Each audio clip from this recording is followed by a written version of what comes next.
Thank you so much. Thank you so much. I hope you guys are not too tired of the numbers this morning, because I'm going to give you a few additional numbers. One is 66%. Let's keep that in mind. 2/3, 66% of the global fish production coming from the small-scale fishermen and women. 66%. Another number is the 33%, which is the global Arab land that we have lost in the past 40 years, thanks to erosion and pollution. And we mentioned this morning, the population is going to be 9.8 billion by 2050. So when you put all of that together, what do we get? We all know, if nothing is done, that the oceans are going to get more and more acidic, warmer and warmer. We also know that the Arab land is going to be much more stressed, at the same time where we need to feed 29%, increase from the 7.6 billion today to 9.8 billion. Technology is going certainly to help us. But the point is, this is the critical challenge that we have. And if we don't do anything, what will be therefore the outlook, both for us and also for the planet Earth as well? At IFAD, the International Fund for Agricultural Development, we do believe that that challenge, we can turn it around. So I'm part of the optimist that we can really turn it around. But to do so, we will need to make sure that we make hard choices, making sure that we can find the right balance between what we want, what we need, and what planet Earth can really afford. Do we want to continue with the food system, and as mentioned in the debate we heard a little bit earlier, where 33% of the production will end up wasted or lost? Do we want to continue with our current business model, where in most developed countries, food is on demand? You eat what you want when you want, more or less, when at the same time more than 800 million people every night go to bed hungry. We know we cannot sustain with that.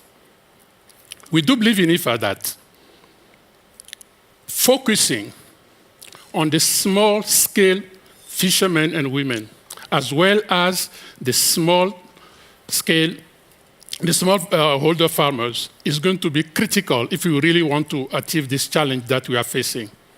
Remember the number that I gave you, 66% of the production, the fish production, coming from them. By the way, in sub-Saharan Africa, 80% of the total food production coming from the smallholders, less than 2-hectare production. So this debate that we have, I'm fundamentally of the view that to sustainability is at the core of the SDG. Let's keep that in mind. SDG, Eliasson reminded us a while ago. And we do believe that increased production, protecting the environment, increasing the income, and decent job for the small-scale holders, all those can work together. It's not either or. But for us to do that, the policymakers have to make sure that the small-scale fishermen, as well as the smallholders, are at the center of the solution that we are putting on the table. I want to give you 2 examples. One in Indonesia and one in Mozambique. In Indonesia, IFAD started working with, on the Lembe Island, which was facing overfishing, including bombing reefs. So it's a typical community development project with the coastal communities, which has aimed at protecting, systematically protecting the marine areas, making sure that we create an ecotourism to help the communities, at the same token, ensuring that we restore the coral and the mangrove. and creating linkage between the small-scale artisanal fishers and the market. Bear in mind that in Indonesia, 90% of the fish production coming from the artisanal fishing. In 5 years with this project, based on independent impact assessment, not only the fish stock has increased, we have also increased the protection of the marines, as well as the fishermen increasing their income by 132% in 5 years' time. Let me move you to Mozambique. In Sofala Banks, before we arrived there, the fishermen and women were using mosquito net for fishing. Why? Obviously because of poverty, because the regular fish net were not available, were not affordable. We sat down with them, obviously listened to them, again, to make sure that we can capture their needs, not necessarily their wants. And what was striking, one of the key things we do, in addition to making sure that they can quickly stop the use of the mosquito net, is to make sure that their voice are heard by the national and the local authority in the policy-making processes. So that empowering the community is crucial, is key. So not only we help them by making the regular nets available and affordable, but also by working in basic transformation, in basic processing, and therefore the value-adding strategy, including the preservation of the fish. We also couple that with rebuilding the road so they can have better access, a quicker access to the market. My point here, you can see that it's not just looking at just for the fishing dimension, but you have to couple that with the other parameters in the whole community. And again here, we were able to make sure that they stop catching the juveniles that didn't even have time to breed. Then they can focus on catching the bigger fishes with bigger value, and at the same time creating a little bit of value added.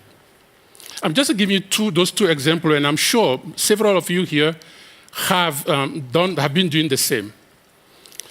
The bottom line is that with 2/3 of the fish production coming from the artisanal fishing, with 80% in Africa and some part of Asia of the global farming produce coming from the smallholders, we just cannot make it unless we put them at the center of our planning.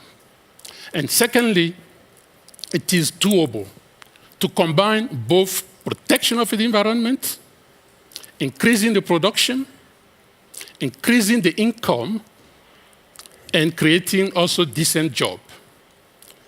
And thirdly, it's going to also be crucial, I believe it has been said at the opening ceremony this morning, that we all have something to do to contribute to this.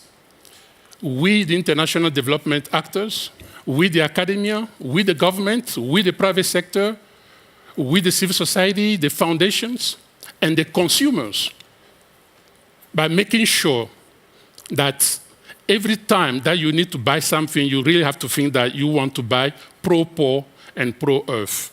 Thank you.